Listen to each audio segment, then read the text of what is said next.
Subscribe to our channel by clicking the subscribe button. Click the bell button and enjoy the latest uploads from our channel.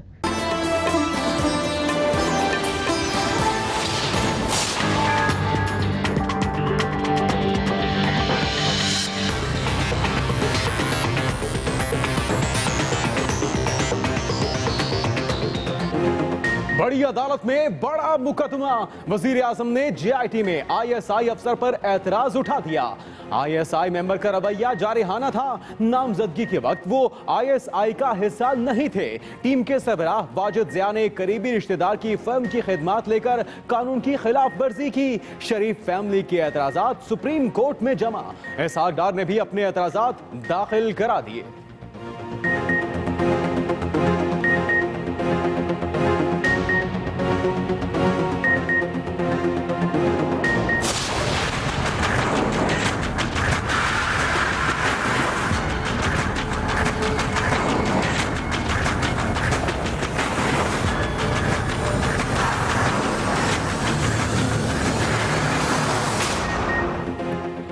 Amal दरामद case में तहरीक इंसाफ, जमात इस्लामी के वकला और शेख रशीद के दलाइल मुकम्मल। वजीर आजम पर जिरह करनी है, अदालत तलब किया जाए। नईम बुखारी की इस्तदा, JIT फाइंडिंग्स के पाबंद नहीं। फाइंडिंग्स पर अमल क्यों करें ये आपने बताना है। जस्टिस एजाजुल एहसन का जमात इस्लामी के वकील से मुकालमा। समाअत कल तक मुलतवी। शरीफ फैमिली के वकील कल दलाइल जारी रखेंगे।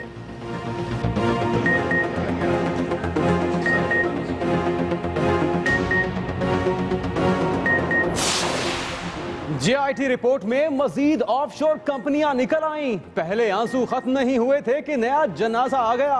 शेख रशीद के पैनामा अमल दरामद केस में दलाइल। शेख रशीद ने अदालत को जनाबे स्पीकर कह दिया, फिर माजरत करते हुए कहा मुझे असेंबली में बोलने नहीं देते।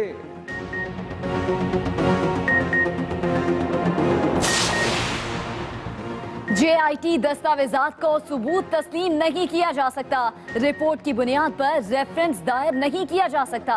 शरीफ फैमिली के वकील ख्वाजा हारिस के दलाइल, JIT ट्रायल नहीं कर रही थी।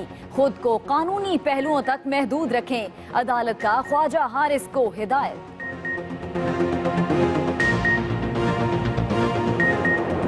वॉल्यूम 10 जिसको सुप्रीम कोर्ट से भी छुपाया जा रहा है उसको फरहम किया जाए। जिसने सुप्रीम कोर्ट के ऊपर अपने गंदे कपड़े टांगे वो आज सुप्रीम कोर्ट की बालादस्ती और आइन की बालादस्ती की बात करते हैं।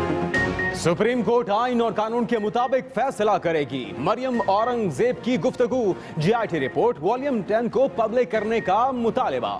दानियाल अजीज कहते हैं जजेस ने बार बार दस्तावेज की तस्दीक पर सवालात उठाए हैं। रिपोर्ट शकूक व शुबहात पर मुश्तमिल है। यही नईम बुखारी अदालत के अंदर इतराफ जुर्म कर चुका है कि नियाजी सर्विसेज लिमिटेड हमने छुपाई है। उनको बिल्कुल नहीं कोई हाथ लगा सकता। वो अनोखा लाडला खेले को मांगने चांद उसको मिलने है, क्योंकि उस गमले को हाथ डालते हुए लरसता है हाथ। कौन सा अनोखा दबाव है जो सिर्फ एक शख्स के लिए इस्तेमाल होता है। पाकिस्तान के वजीर आजम और उनका खानदान करप्ट प्रैक्टिसेस में मुलव्वस है, पैसे छुपाने में मुलव्वस है। वजीर आजम का एक दिन भी इस कुर्सी पर रहना पाकिस्तान के लिए नुकसानदेह है। वजीर आजम इस्तीफा देंगे या नाअहल होना पसंद करेंगे। फवाद चौधरी की गुफ्तगू। बाबर आवान ने कहा रंगे हाथों पकड़े जाने के बाद नवाज शरीफ का मनसब से चिमटे रहने का कोई जवाज नहीं। सिराजुल हक कहते हैं हुक्मरान आइन को कागज का टुकड़ा समझते हैं। इस केस के नतीजे में जो साबित हुआ है नवाज शरीफ साहब को अब जाना ही पड़ेगा और कोई दुनिया की ताकत अब करप्शन को नहीं बचा सकती। रिकॉर्ड टेम्परिंग का केस। चेयरमैन SCCP जफर हिजाजी की 21 जुलाई तक जमानत मंजूर। जफर हिजाजी अगर जमानतें कराता फिर रहा है तो असल मुकदमा तो नवाज शरीफ पर होना चाहिए। शरीफ फैमिली पर फौजदारी मुकदमात बनने चाहिए। एतजाज अहसन का तबसरा। जफर हिजाजी अगर जमानतें कराता फिर रहा है और उसको हथकड़ियाँ उसके पीछे पीछे चल रही हैं, तो असल मुकदमा तो नवाज शरीफ के खिलाफ चलना चाहिए, जिसके इमाम पे वो रिकॉर्ड में रद्दोबदल हुआ। इस पे बड़ा संगीन फौजदारी मुकदमा बन 14 साल सजा होती है। कराची पीएस 114 में धांधली का इल्जाम। क्या एमक्यूएम इतनी शरीफ हो गई कि धांधली करके हरा दिया गया? सहाफी के सवाल का जवाब फारूक सत्तार ने डायलॉग में दिया।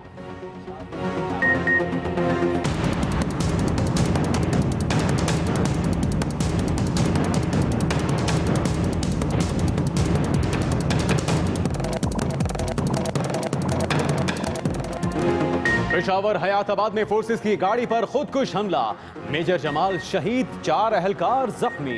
आईएसपीआर का कहना है कि एफसी की गाड़ी मामूल के गश्त पर थी कि मोटरसाइकिल सवार खुदकुश हमलावर ने निशाना बनाया। पुलिस के मुताबिक हमलावर के आज़ा मिल गए।